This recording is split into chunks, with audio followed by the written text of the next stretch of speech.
নানান চরিত্রে অভিনয় করেন মোশাররফ করিম। দেশের জনপ্রিয় সেই অভিনেতার সঙ্গে ব্র্যান্ড পার্টির একটি ছবিতে দেখা যায় একটি শিশুকে। ছবিটি সময়ের জনপ্রিয় এক অভিনেতা ফেসবুকে পোস্ট করে লিখেছেন, যখন শিশুশিল্পী হিসেবে কাজ করতাম। কে এই শিশু চরিত্রে অভিনয় করা সময়ের জনপ্রিয় অভিনেতা? শিশু চরিত্রে নিজেকে পরিচয় দেওয়া এই অভিনেতা ফারহান আহমেদ জোবান। তিনি বর্তমান সময়ে নাটকের জনপ্রিয় মুখ।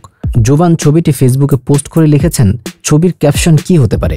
যখন শিশুশিল্পী হিসেবে কাজ করতাম এটা, নাকি ছোটবেলায় যখন মোশাররফ করিম ভাইয়ের ব্যান্ড দলে সানাই বাজাতাম? কোনটা ভালো হয়? জোবানের পোস্ট করা ছবিটি বেশ কৌতূহল জাগায়, কারণ এই অভিনেতা শৈশবে শিশু চরিত্রে কোনো অভিনয়ই করেননি। এমনকি শৈশবে মোশাররফ করিমের সঙ্গে তার দেখাও হয়নি। তাহলে ছবিটি কিভাবে এলো? কৌতূহল নিয়ে জোবানের পোস্টে সেই প্রশ্ন করেছেন সহকর্মী ও ভক্তরা।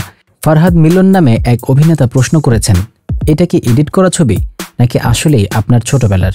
উত্তরে জোবান লিখেছেন, আপনার কি মনে হয়? উত্তরে মিলন লিখেছেন, বুঝতে পারছি না। ক্যাপশন হতে পারে, যখন শিশু শিল্পী হিসেবে কাজ করতাম। কেউ আবার লিখেছেন, আপনার ছোটবেলার সঙ্গে বড়বেলার কোনো মিল নেই। ছবি নিয়ে দ্বিধাদ্বন্দ্বে পড়েছেন কেউ কেউ। ভাইয়া, এটা রিয়েল নাকি এডিট করা ছবি? আমি কনফিউজড। তোফাজ্জল হোসেন নামের আরেক ভক্ত লিখেছেন, ভাই আমি এখনও স্তব্ধ হয়ে রয়েছি। সত্যি আপনি শৈশবে কি শিশু শিল্পী হিসেবে কাজ করেছিলেন? পুরাই সারপ্রাইজড আমি। এই ছবিটি নিয়ে কথা হয় ফারহান আহমেদ জোবানের সঙ্গে। তিনি বলেন, মোশাররফ করিম ভাইয়ের সঙ্গে ছবিটা আসলে এডিটেড, যে কারণে মজা করে আমি ছবিটি ফেসবুকে পোস্ট করেছি। ছবিটি আমাকে এক ভক্ত পাঠিয়েছেন। শৈশবে আপনি মোশাররফ করিমের সঙ্গে কোনো নাটকে অভিনয় করেছিলেন কিনা? এমন প্রশ্নে জোবান বলেন, না, আমি শৈশবে অভিনয় করিনি। জানা যায় কোনো একটি ব্র্যান্ডের ছবি সম্পাদনা করে দুই অভিনেতাকে যুক্ত করা হয়েছে।